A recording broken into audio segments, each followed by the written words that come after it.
Miskien het jy al my naam gehoor. My naam is Kores. Ek was die Persiese koning van die Medo-Persiese Ryk. Die Jode noem my die Messias. Interessant. Die Perse noem my patriarg. Die Mohammedane noem my die koning van 2 eeue. Grieke noem my die wetgewer. Ek is gebore in 'n plekkie met die naam van Anshan. Dit was vroeër 'n hoofstad van die Elamiete. Ander hoofstad was Susan. Ek is daar gebore. My ma was 'n dogter van die Meders. Pa se naam was Astyages, koning Astyages. En hy het besluit sy moet met 'n pers trou. Toe trou sy met my pa, Cambyses. En ek is uit daai huwelik gebore. Nou is baie interessant dat net soos Nebukadneser vernoem is na 'n vorige Nebukadneser, soos ek ook vernoem na 'n vorige koning, 'n Persiese koning, met die naam van Kores. Hulle het groot ideale vir my gehad. Ek het nooit besef wat eendag met my sou gebeur nie. Ek het nooit geweet dat een van die Hebreëse profete voorspel het dat ek eendag gebore sou word en presies geskryf het, geprofeteer het wat ek alles sal doen. Maar kom ek vertel julle eers van my jong jare. Nou my mamma, kan julle nog haar naam onthou? Mandanay, getroud met Cambyses, my pa.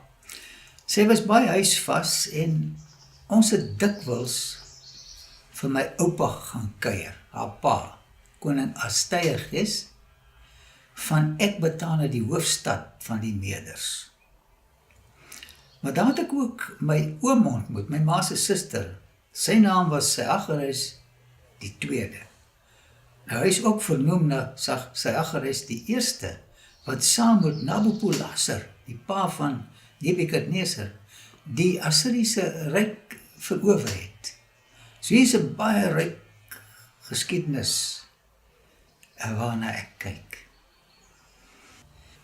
In elk geval, ek het goeie vriende gemaak met my oom, Seageres die tweede. En na my oupa se dood, Astyages, het my ma periodiek weer Ekbatana besoek en met haar broer gesels. Haar broer was 'n baie besondere mens, ek moet jou sê. En ek het so lief geword vir my oom, Seageres die tweede. Terloops, hy het my ook saam met hom geneem in oorlogvoering en vir my gewys die tegnieke, hoe 'n militaris oorwinnings kan behaal. So ons was op baie gebiede baie naby aan mekaar, so bloedfamilie. En dan was hy ook my rolmodel met betrekking tot verowerings van nasies. 'n Interessante ding het toe gebeur. Ek moet hierdie vir julle vertel. Dit is kostelik. Ons het die Babyloniese ryk aangedurf en besluit. Ons gaan ons leers kombineer. En my oom het gesê ek moet in beheer wees van die weermag. En ons het Babylon gaan verower. Dit is in die jaar 539. 'n baie beroemde datum. En ek gaan net nou vir julle vertel in watter profetiese konteks val hierdie 539. Die regeerder in Babylon, sy naam was Belshazzar. En die man het bietjie gedrink. En daai aand, 12 Oktober 539, het hy 'n verskriklike groot fees gereël. Al die belangrike mense was daar gewees. was oor 1000 van hulle, behalwe hulle vrouens en dan die klomp wat ons bedien het. Was 'n groot fees, musiek het gespeel, die drank het gevloei. Maar hy het geweet, ons is in sy omgewing, ons is besig om Babylon te beleer. Maar daai mure was so dik gewees, totaal van 25 meter. Niemand kon daai mure verwoes nie. Hy het dit geweet. Daar was kos vir 10 jaar. Daai poorte was so sterk, niemand kon inkom nie. Ek het daar 'n les geleer. 'n Mens moet nie te veel selfvertroue hê nie. Wees nederig. Wat toe gebeur het, ons het 'n groot hidroliese projek onderneem, waar ons die Efrat rivier sy loop verander het. Hy het aan die ander kant begin loop in 'n groot vlei. En daai nag is ons op daai droë rivierbedding af, hier langs daai reuse mure. Ons kom by die eerste hek. Hy is oop. Terloops, die profeet, die Hebreëse profeet Jesaja het gesê, die poorte gaan nie gesluit wees nie. Ek het dit eers agterna gehoor. In elk geval, ons is daarin. Dit was die Akito-fees wat die Babyloniërs gevier het, ter ere van die maangod. In daai nag was dit volmaan gewees, die 11de dag van die Akito-fees. Ons kon duidelik die pad gesien het wat ons moet loop. Reguit na die groot banketsaal, waar hulle fees gevier het. Ons het nie geweet voor die tyd nie, maar daai nag het daar 'n hand op die muur geskryf, Meni tekel Upharsin. Meni verwys, jou dae is getel. Meni, daar was 2 konings, Nabonidus en Belshazzar, wat op daai oomblik in daai saal was. So daai aand was die einde van die Babyloniese ryk. En hy kon nie gelees het wat staan daar nie. Toe die koninginmoeder, wat 'n dogter was van Seageres, die tweede, met die naam van Amytis, sy het toe vir die koning gesê, hoor hier, want hy het sy wie uitgebewe van die vrees, toe daai letters op die muur verskyn. Toe sê sy, maar hier is iemand wat kan lees en vertel wat hier geskryf staan. En hy roep toe vir Daniël. En Daniël het ingekom, en het die Meni tekel Upharsin vertaal en gesê, jou dae is getel, jy en jou pa se dae is getel, jy is geweeg in te lig bevind, en die Meders en die Perse gaan jou kom verower. Daniël is toe koning gemaak. Hulle het 'n goue ketting om sy nek gehang en 'n kleed aangetrek. So Daniël was 'n koning van Babylon vir 'n paar uur. Toe ons daai saal binnestorm, het ons Belshazzar dadelik doodgemaak. En hier vind ons, ek en Seageres, die tweede, dat hier is die weduwee van Nebukadneser, Amytis, en sy is familie van albei van ons. Nou daai aand het ons 'n besluit geneem en geïmplementeer dat my oom, hy verander toe sy naam van Seageres die tweede na Darius die Meder, en hy het toe regeer vir 2 jaar in Babylon. Ek het met sy dogter getroud, so hy was my skoonpa, en hy was my oom, en ons is vriende, militêre vriende. So, ek het toe verder gegaan om net my nuwe koninkryk wat ek nou verower het, te konsolideer. Ek is toe daar op na die Fenisiërs toe, Sidon, Tyrus, en vir 2 jaar het ek 4 vasale gestig, onderdane, hulle moes aan my belasting betaal het. Toe gaan my oom dood, Seageres die tweede, met sy nuwe troonnaam, Darius die Meder. Ek is toe terug Babylon toe. Dis nou 2 jaar later, 539, en dan kom die datums bietjie af, na 537. Nou, 'n ander profeet het gesê die ballingskap gaan vir 70 jaar hou. Nou die ballingskap het begin in 605, toe Nebukadnesar vir die eerste keer Jerusalem beleer het, en onder andere Daniël en sy 3 vriende Babylon toegeneem het. So, hier kom ons nou by 'n belangrike historiese datum, 537. En Daniël was baie besorgd. Ek het hom natuurlik ontmoet, en ons het gereël hoe die koninkryk bestuur gaan word, en ek het toe te hore gekom wat het gebeur in die tyd toe my oom geregeer het. Daar is die Meder. Daniël is in die leeukuil gegooi. Natuurlik, die Perse en die Meders, nuwe administrasie, was 'n bietjie jaloers, want hy was die topamptenaar in ons koninkryk. En dit is maar logies. En hulle toe daar met 'n slenter gekom, jy moet vir 30 dae net vir koning, daar is die Meder aanbid. En hierdie Daniël het elke dag sy venster oopgemaak en gebid. Hy was 'n man van gebed. Hy het die dekreet geïgnoreer, en toe beland hy in die leeukuil. Dit was hongerleeu's, maar hy het hom nie geëet nie. Hy het my toe die storie vertel van sy God wat hom beskerm het. En toe sê hy vir my, Kores, ek wil vir jou 'n boekrol hier wys. Dis baie belangrik. Een van ons profete het oor jou geprofeteer. Hy het gesê, jy gaan Babylon verower. Hy het ook voorspel dat die rivier gaan opdroog. Presies wat hier gebeur het.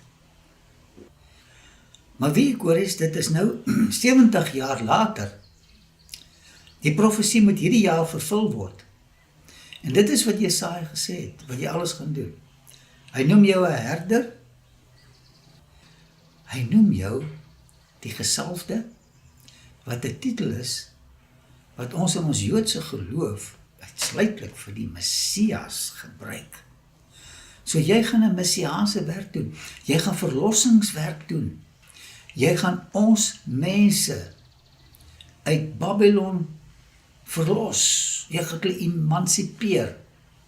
En jy gaan hulle terugstuur om die verwoeste tempel in Jerusalem te gaan herbou. Weet julle, my mond het oopgehang. Toe Daniël hierdie inligting vir my gee. Ek lees self die verhaal in Jesaja 44 en 45. In elk geval, hier het toe 'n baie interessante ding gebeur. En Daniël het my agterna dit vertel. Hy het vir 3 weke gebid, dat hierdie dekreet, dat my volk verlos moet word en Jerusalem toe gaan. Hy het vir 3 weke gebid, want dit was die jaar 70, die einde van die tydperk wat hulle in ballingskap sou wees. Vir 3 weke bid hy. En daai Sabbat het die Here hom geantwoord. En Daniël het my vertel wat gebeur het. Maar nou moet ek julle vertel wat het in my gebeur. Ek wou toe daai dekreet gaan teken. Terloops, die dekreet is later in Ekbatana ontdek, die hoofstad van die Meders. En in die boek Ester, die eerste hoofstuk, nog 'n interessante Hebreëse boek, kan julle my dekreet lees. Maar vir 3 weke was daar 'n worsteling in my binne. Ek het gevoel hier is 'n mag, nie 'n goeie mag nie, 'n bose mag, wat hier besig is met my. En dan het ek ook agtergekom, daar's nog 'n mag, wat hier worstel. Daniël het agterna vir my vertel, dat dit die duiwel was, Lucifer, die slang, die bose, wat my wou verhoed het, om julle verlossingsdekreet te teken uit te vaardig en te teken. Hy wou die profesie tot niet gemaak het. Hy is 'n vyand van God. En wat toe gebeur het? God die Vader stuur toe sy seun, die Messias, om in te tree. En dit het op daai Sabbat gebeur. Hy het gekom, hy het die Satan verdryf. Ek het vrede gekry en die dekreet geteken. Ek kan nie vir julle sê wat 'n groot vreugde dit was toe die Jode die dekreet gelees het en 50.000 van hulle oor my hele koninkryk het by die Ishtar, het by mekaar gekom, poort by mekaar gekom. En ek het vir hulle waans gegee en diere. Hoorie, ek het my koffers leeg gemaak om hierdie mense terug te stuur om die tempel van die God van Daniël te herbou. Daai vreugde sal ek nooit vergeet nie. Na 70 jaar kry hulle weer vryheid. 3-4 maande het dit vir hulle gevat om tot by Jerusalem te kom. Behalwe vir die reisgeld wat ek hulle betaal het, die per diem, elke dag. Akkommodasie langs die pad, het ek nog 'n klomp geld gestuur om te help om die tempel van God te herbou. Hier is iets moois wat Daniël my vertel het. Daniël was 'n eindtyd profeet. Hy vertel wat aan die einde van tyd sou gebeur. Dat ek 'n tipe van die groot Messias is, wat ook sy volk kom bevry. En toe vertel hy vir my, dat aan die einde van tyd, God se volk, wat ook in 'n Babylon, 'n metaforiese Babylon sit, van korrupsie, onderdrukking, verlos gaan word, en dat 2 konings uit die ooste gaan kom, soos ek uit die ooste gekom het om Babylon te bevry, sy mense, sy Hebreërs. So gaan hulle 2 ook kom. En 'n ander Efrat rivier gaan opdroog, die rivier van bose mense. En dan gaan hulle kom regeer. Ek sien uit na daardie dag. Ek is nou op die oomblik in 'n plek met die naam van Pasargadae. Goed. Ek is nou in Pasargadae op die oomblik. Ek is baie siek. Ek het my kind Cambyses, hy is vernoem na sy oupa. Vertel hoe 'n mens deur die lewe gaan. Ek het wysheid met hom bespreek. En julle kan dit lees. Die groot historikus het alles neergeskryf. Dit is daar vir julle om te lees. So ek gaan binnekort ook rus. Maar wanneer die ander Kores kom, waarvan ek 'n tipe is, hy is die antitype. Wanneer hy kom en die dode gaan opgewek word, dan wil ek opgewek word. En ek wil vir altyd saam met daai Kores, die ander Kores, die ewige koning, in sy koninkryk gaan regeer. Ek het baie uitdagings in my koninkryk gehad. Kort was daar opstande wat ek moes hanteer het. Maar daar wag 'n koninkryk, my liewe vriend, waar daar geen vyand gaan wees nie. Geen rebellie nie.